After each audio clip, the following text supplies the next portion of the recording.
Bismillahirrahmanirrahim.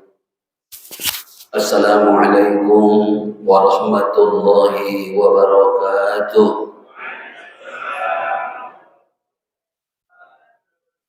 Alhamdulillah syukran lillah, salatan wa salaman ala rasulillah wa ala alihi wa sahbihi wa mawala amma ba'd.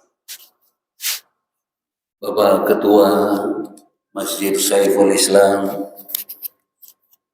beserta bapak-bapak segenap pengurus dan para imam-imam kita, Bapak Ustaz Haji Musmulyadi dan lain-lain sebagainya. Begitu juga bapak-bapak, ibu-ibu, orang-orang tua kita, jamaah para pemakmur Masjid Saiful Islam, jamaah para pencinta majelis-majelis ilmu, wabil khusus majelis ta'lim Masjid Saiful Islam, hadirin dan hadirat yang dirahmati oleh Allah. Insya Allah kita semua dirahmati dunia dan akhirat. Alhamdulillah, kita sangat-sangat bersyukur kepada Allah Subhanahu wa taala. Pada malam hari ini Allah kembali mempertemukan kita dalam keadaan sehat walafiat pula. Kemudian salawat dan salam, keharibaan dan kepangkuan baginda Rasulullah Muhammad sallallahu alaihi wasallam. Allahumma salli wa sallim wa barik alaihi wa ala alihi wa sahbihi. Bapak dan Ibu jamaah yang dirahmati oleh Allah Subhanahu wa taala, dari pertemuan kita pada pekan yang lalu, kita sudah semakin memahami insya-Allah bahwa langkah yang kelima yang harus kita upayakan agar hati ini menjadi lembut, agar hati ini menjadi lunak, dan agar hati ini mudah untuk menerima datangnya anugerah kekhusyuan dari Allah Subhanahu wa taala.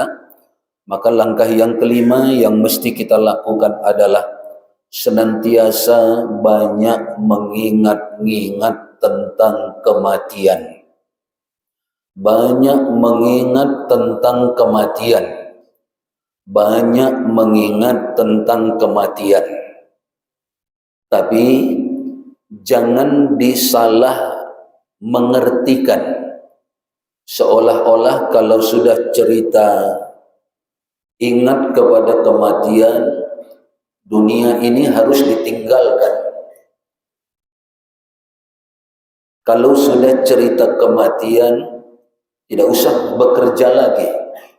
Kalau sudah cerita mengingat kematian, minta pensiun awal saja, minta pensiun dini, tinggalkan dunia ini. Tidak begitu yang dimaksud. Karena yang lalu kita sebutkan, sudah jelas firman Allah di dalam Al-Quran mengatakan, وَلَا تَنْسَ نَصِيبَكَ مِنَ الدُّنْيَا. Jangan engkau lupakan anugerah yang telah Allah siapkan untukmu di dunia. Berarti kita disuruh untuk menjemput anugerah Allah yang ada di dunia ini. Ditambah lagi doa kita, Rabbana atina fid dunya hasanah. Kita minta dunia yang baik-baik. Kemudian hadis Nabi mengatakan kepada kita, i'mal li dunyaka ka'annaka ta'ishu abada. Bekerjalah untuk urusan dunia kita seolah-olah kita akan hidup selama-lamanya. Ta'ishu abada. Itu perintah Allah dan perintah Rasulnya. Maka agar positif kita memahami perintah, tuntunan, banyak-banyak mengingat kematian, maka yang dimaksud bukan yang kita sebutkan tadi, meninggalkan dunia, tidak mau lagi berusaha, tidak mau lagi berikhtiar, lalu nanti hidupnya menjadi sengsara, anak-anaknya tidak makan, tidak sekolah, tidak ada pendidikan, tidak mengerti agama, karena memang tidak ada bekal untuk mengejar semua itu. Nah, maka bagi kita banyak mengingat kematian itu dalam arti yang positif adalah tetap kerjakan semua urusan kita, baik dunia maupun akhirat kita, tapi waspada. Waspada apa? Ingat, kematian itu bisa datang di mana saja. Bisa mati di kantor, bisa mati di atas kendaraan, bisa mati ketika berjalan keluar daerah, keluar kota, keluar negeri. Bisa mati di pasar ketika berdagang, bisa mati ketika di masjid. Itu yang kita ingat-ingat. Sehingga kalau ingatan kita seperti itu, maka semua pekerjaan akan kita kerjakan dengan sebaik-baiknya. Kenapa? Karena nanti kalau kita kerjakan dengan tidak baik, mati kita su'ul khatimah. Tapi kalau kita kerjakan dengan baik, mati yang bersangkutan, maka husnul khatimah. Dia mati di pasar, tapi niatnya ketika mau ke pasar, apakah berjualan misalnya, niatnya mencari nafkah, beribadah kepada Allah. Lalu selama di pasar, dia tidak berbohong, dia tidak menipu timbangan, dia tidak mengurangi takaran-takaran, dia takut kepada Allah. Karena ingat, ketika jualan ini pun bisa mati, ketika di pasar ini pun bisa mati. Itulah yang dimaksud tadi. Dia berangkat ke kantor, niat bekerja, mencari nafkah, beribadah kepada Allah. Lalu di kantor, dia pun jaga dirinya, dia berhati-hati, karena dia paham, bisa saja mati di kantor. Maka di kantornya, dia tidak korupsi, di kantornya, dia tidak pungli, di kantornya, dia tidak mau janji-janji di luaran yang akan melanggar aturan dan lain sebagainya. Lalu dia paham bahwa dia bisa mati dimanapun nanti. Maka itulah yang dimaksud mengingat-ingat kematian. Maka mengingat kematian secara positif akan senantiasa bisa membuat kita selalu dalam kebaikan-kebaikan. Walaupun dimanapun dia tidak macam-macam. Ya, ada kadang-kadang orang ada kesempatan keluar negeri, ke Thailand, bisa ke Pattaya sana. Lalu di sana dia pikir, oh ini kesempatan. Tidak dilihat orang, tidak dilihat tetangga, tidak dilihat kawan sekantor. Ini kesempatan, hotelnya lumayan, hotelnya luar biasa. Lalu karena tidak ingat pada kematian, dia lakukan nanti di sana yang dilarang-larang oleh Allah. Kita khawatir kalau mati di sana, matinya su'ul khatimah, mati yang buruk, mati yang jelek. Maka bagi kita mau kemanapun kita pergi, tetap jaga perintah-perintah Allah kita jaga, larangan-larangan Allah kita jaga. Kenapa? Karena kita paham, ke Thailand pun kita bisa mati di sana, ke Australia pun kita bisa mati di sana, ke Bali pun kita bisa mati di sana, ke Amerika pun kita bisa mati di sana. Kita khawatir kalau mati kita nanti mati yang buruk, mati yang jelek. Maka kita pun tidak akan melakukan yang buruk-buruk, dan kita pun tidak akan melakukan yang jelek-jelek. Itulah positifnya perintah tuntunan banyak-banyak mengingat kematian. Bukan tadi kita katakan jangan dipahami secara salah sehingga salah nanti jalan yang dia tempuh, tapi dipahami secara baik, secara benar, supaya perintah Allah dan tuntunan Rasulullah untuk banyak mengingat kematian itu berdampak yang positif bagi kita, positif untuk dunia kita, dan positif untuk akhirat kita. Itu yang lalu kita simpulkan kembali malam hari ini. Nah, melanjutkan tentang langkah yang kelima ini, masih melanjutkan langkah yang kelima ini, maka ada satu hadis dari Nabi kita sallallahu alaihi wasallam yang bersumber dari sahabat Ibnu Umar radhiyallahu anhu. Hadis ini bisa Bapak dan Ibu lihat bagi yang kemarin membeli buku ini, kitab ini, di halaman 222. Ibnu Umar mengatakan, kuntu ma'a Rasulillah sallallahu alaihi wasallam. ketika itu aku bersama Rasul sallallahu alaihi wasallam. Jadi kata Ibnu Umar, ketika itu aku bersama Rasul sallallahu alaihi wasallam.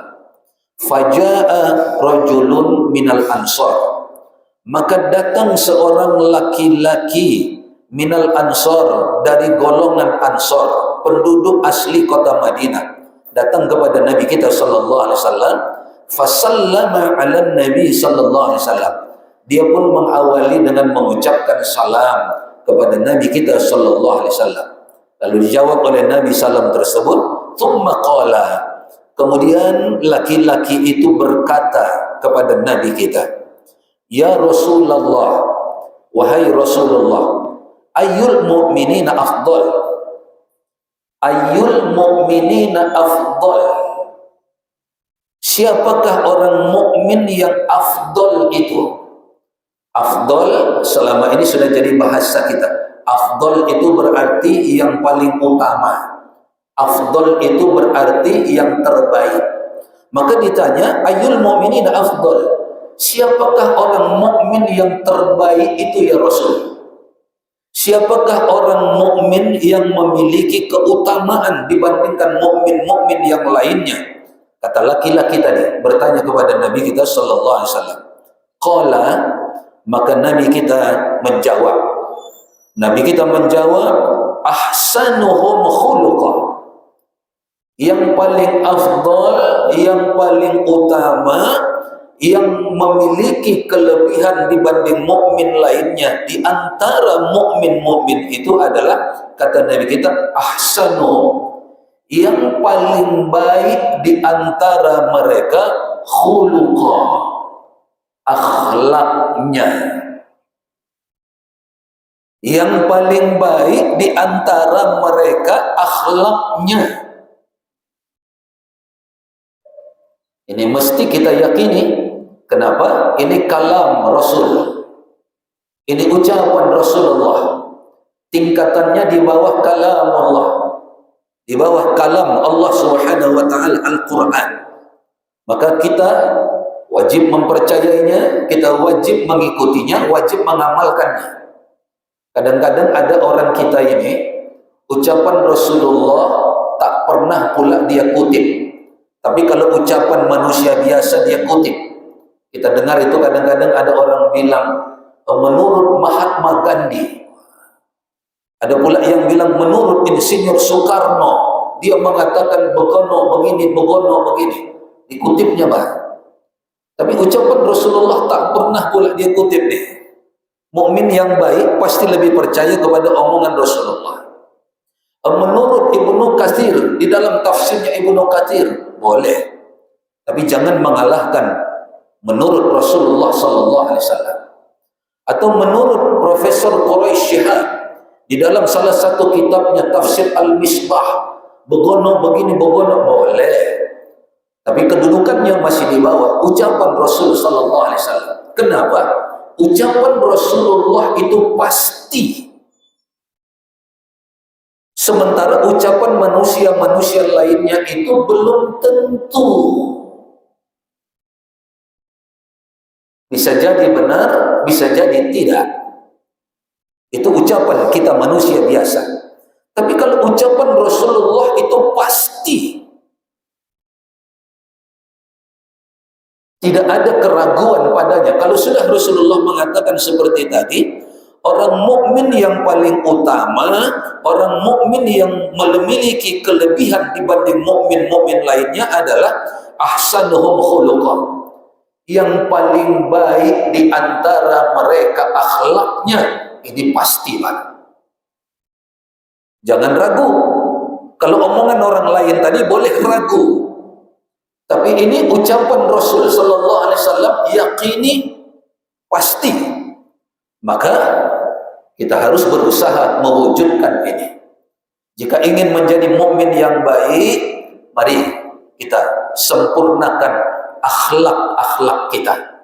Mari kita perbaiki jika ada akhlak-akhlak kita yang keliru dan salah, agar kita menjadi mukmin yang afdal, agar kita menjadi mukmin yang memiliki keutamaan. Jadikan akhlak menjadi menjadi sesuatu yang mesti ada pada diri kita. Akhlak ucapan kita perbaiki, akhlak cara berpikir kita perbaiki, akhlak hati kita perbaiki, akhlak kaki kita, akhlak tangan kita, akhlak mata kita perbaiki. Kalau itu bisa kita perbaiki, maka ahsanuhum khuluqa, kita memiliki akhlak yang baik, sehingga kita akan menjadi al-mu'minuna afdal, menjadi mukmin yang memiliki kelebihan dan keutamaan. Sekali lagi, jangan ragukan ini ucapan Nabi, karena dia pasti, bukan mungkin. Ucapan Rasulullah itu pasti, ucapan Rasulullah itu menjadi dasar hukum syariat di dalam agama kita. Kemudian thumma qala, kemudian laki-laki dari golongan Ansor tadi bertanya lagi kepada Nabi kita sallallahu alaihi wasallam, fa ayyul mu'minin aqyas, lalu siapakah di antara orang mukmin itu yang aqyas? Aqyas ini artinya cerdas, pintar, bijak, bukan sekedar pandai. Nah, siapakah orang mukmin yang bijak itu? Siapakah orang mukmin yang cerdas itu? Siapakah orang mukmin yang pintar itu? Qala, maka Nabi kita menjawab. Kata Nabi kita, aktsaruhum lil mauti dzikra. Aktsaruhum, mukmin yang cerdas, mukmin yang pintar, mukmin yang pandai itu adalah aktsaruhum, yang paling banyak dari antara mereka, lil mauti, kepada kematian, dzikra, dia selalu ingat. Orang mukmin yang paling banyak mengingat-ingat tentang kematian, maka itulah al-mu'minuna aqyas, mukmin yang cerdas. Jadi kalau dia ingat kematian, seperti kita sebutkan tadi, mau ke kantor, ingat mati, bukan makin tidak kerja, tapi semakin berhati-hati dalam bekerja. Di kantornya dia tidak lakukan yang dilarang-larang oleh agama, pintar dia, cerdas dia. Tapi kalau menurut kita selama ini kacamata dunia, yang pintar itu adalah profesor misalnya. Tapi kita temukan juga kemarin itu, kurang lebih 6 bulan yang lalu, ada profesor hakim agung di Mahkamah Agung, ternyata sekarang berada di penjara KPK. Kenapa? Ternyata tidak cerdas dia rupanya, tidak bisa dia berhati-hati, ini korupsi atau tidak, ini melawan hukum negara, hukum agama atau tidak. Dia tidak ingat tentang itu, lalu dia lakukan, akhirnya ketangkap tangan melakukan kesalahan, lalu sampai sekarang sudah divonis ya ingkrah, sudah memiliki hukuman tetap ya, sudah ingkrah, dia dihukum oleh pengadilan tipikor. Nah, datang bodohnya padahal profesor. Dan memang kata Nabi kita, yang cerdas itu bukan itu, yang cerdas, yang pintar itu bukan itu. Ternyata kata Nabi, yang cerdas dan pintar itu adalah orang mukmin yang banyak ingat tentang kematian. Waspada dia. Mau disogok orang, dia waspada, jangan. Mau disuap orang, dia waspada, jangan. Mau dipungli orang, dia waspada, jangan. Kenapa? Dia ingat, kalau nanti sedang menerima ini, ternyata kematian datang, maka kematianku akan su'ul khatimah katanya. Berhati-hati dia, karena ingat akan mati tadi. Maka inilah yang cerdas. Inilah yang cerdas. Kita harus berhati-hati. Kata Nabi kita sallallahu alaihi wasallam, mukmin yang cerdas itu adalah mukmin yang banyak ingat kematian. Kemudian kata Nabi kita, Yang cerdas itu tadi tidak cuma satu itu, tapi ada satu lagi. Apa itu? Wa ahsanuhum lima ba'dahu isti'dada. Mukmin yang cerdas itu adalah yang sebaik-baiknya di antara mereka mempersiapkan segala sesuatu untuk bekal setelah kematian itu. Ba'dahu, setelah kematian itu dia persiapkan segala sesuatu dengan sebaik-baiknya. Jadi orang yang cerdas itu, yang pintar menurut Rasulullah, dia akan melakukan dua hal. Apa yang dua hal itu? Yang pertama, banyak ingat kematian. Yang kedua, dia persiapkan segala sesuatu yang diperlukan untuk bekalnya sesudah menjalani kematian itu. Jadi dua. Banyak mengingat kematian, dia pun waspada. Dia pun selalu hati-hati. Dia tetap bekerja tapi berhati-hati. Dia tetap berdagang tapi berhati-hati. Dia tetap berbisnis tapi berhati-hati. Itu satu. Kemudian yang kedua, dia juga mempersiapkan apa yang diperlukan setelah kematian. Apa yang diperlukan setelah kematian itu dia siapkan, Bapak dan Ibu jamaah yang dirahmati oleh Allah.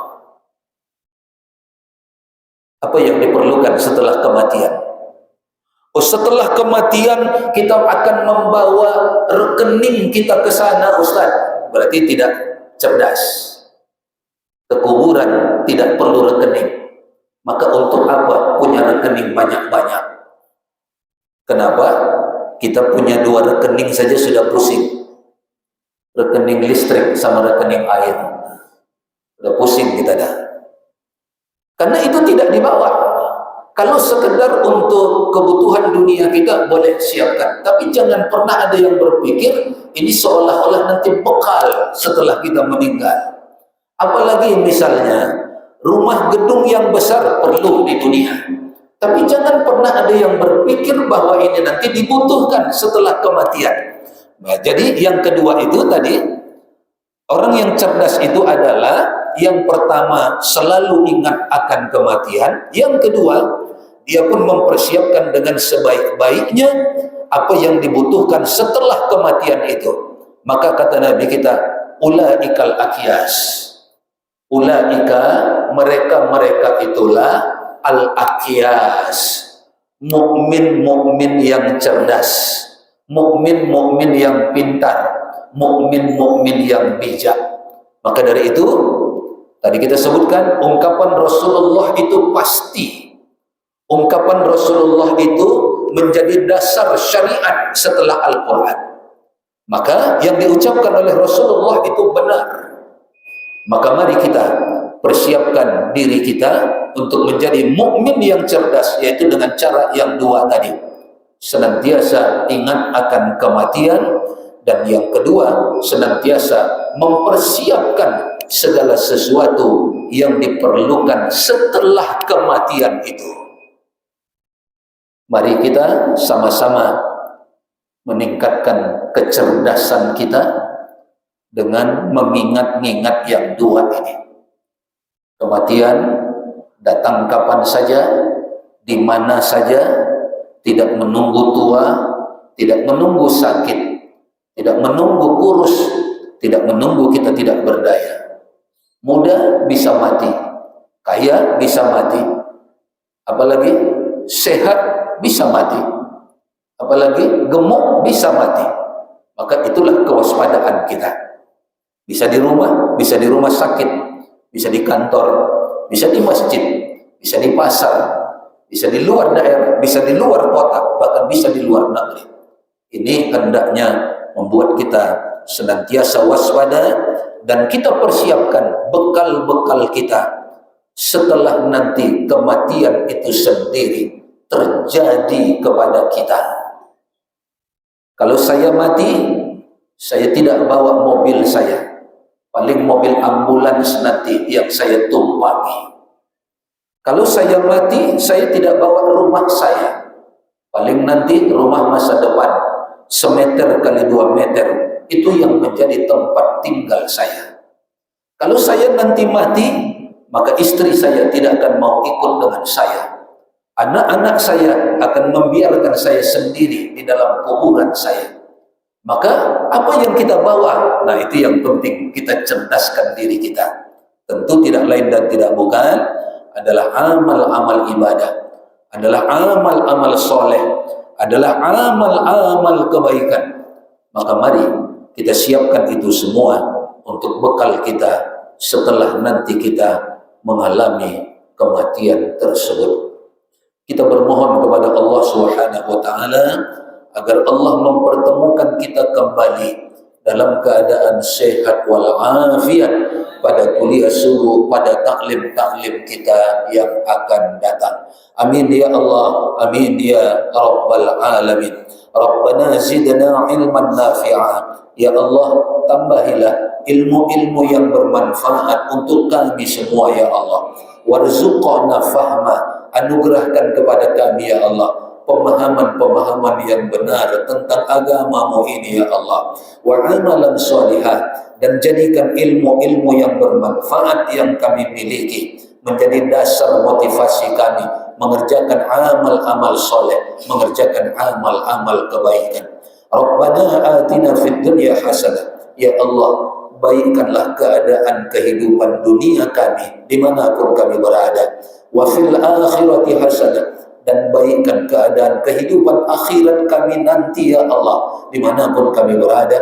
Wa qina adzabannar, dan hindarkan kami dari azab dan siksa api neraka. Walhamdulillahi rabbil alamin. Sebelum ditutup,